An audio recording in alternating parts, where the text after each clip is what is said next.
लाओ दुपट्टा पहना, इसी का दुपट्टा पहना। राधे राधे राधे बोल मना, तन का क्या पता।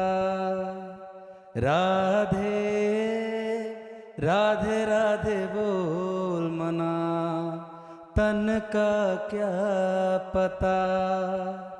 राधे राधे राधे बोल मना, तन का क्या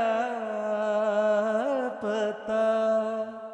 बरसाने की लाडली राधा, हर लेती है सब दुख बाधा। राधा के संग झूमे कान्हा, कान्हा के संग झूमी सखियां।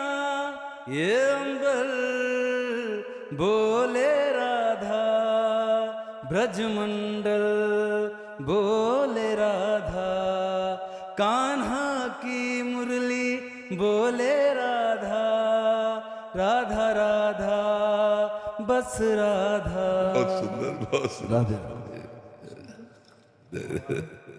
राधे धन्यवाद, धन्यवाद, धन्यवाद।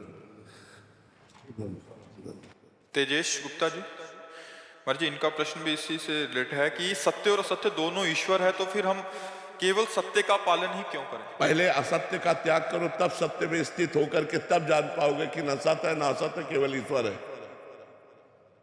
पहले सत्य का पालन करो। ब्रह्म सत्यम जगन मिथ्या, पहले जगत को मिथ्या मानो। सूत्र है, अन्वय और व्यतिरेक दो पद्धतियां हैं।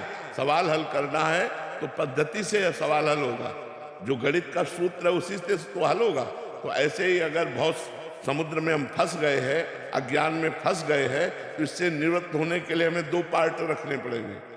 एक असत गंदा पार्ट, एक सत अच्छा पार्ट।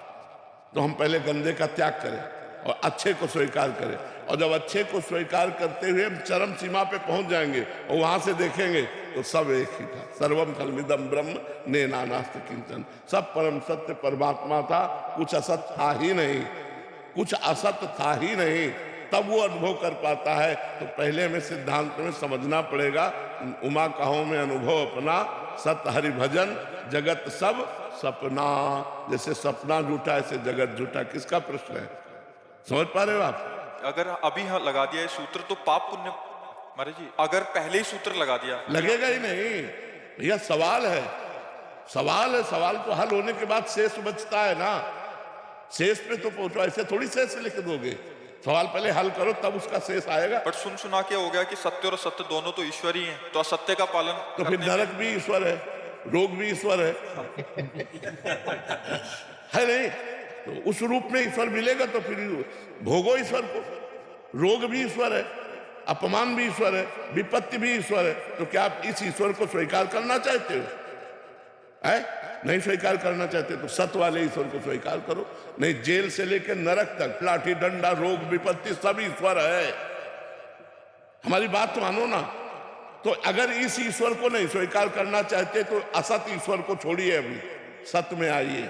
और सत्य से जब वहां पहुंच जाओगे, जब तुम अपने स्वरूप को जान जाओगे, तो असत क्रियाएं होंगी ही नहीं, असत की सत्ता ही नहीं है।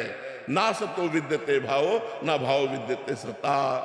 सत्य का कभी अभाव नहीं, असत है ही नहीं। जैसे हमने दूर पड़ा रस्सी देखा, अब हमें भ्रम हो गया सर्प है, अब हमें कौन बचावे?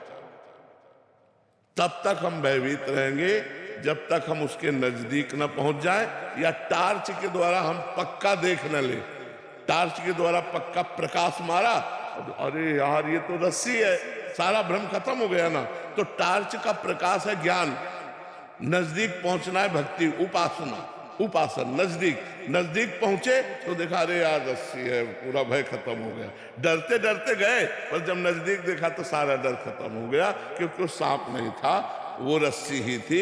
ऐसे ही जगत नहीं है, ब्रह्म ही है। पर तब जब नजदीक पहुंच जाए, अभी नजदीक नहीं है, अभी जगत के नजदीक है, शरीर आदि भोग आदि के नजदीक है। हमें सिद्धांत से चलना होगा तभी हम निर्णय कर पाएंगे। अगर सिद्धांत से नहीं चलेंगे तो भोगना पड़ेगा। फिर आपको लगेगा ईश्वर आनंद में है, फिर यहाँ आनंद क्या है, तो दुख ही दुख है। बताओ कहाँ आनंद है? तो ये दुख में संसार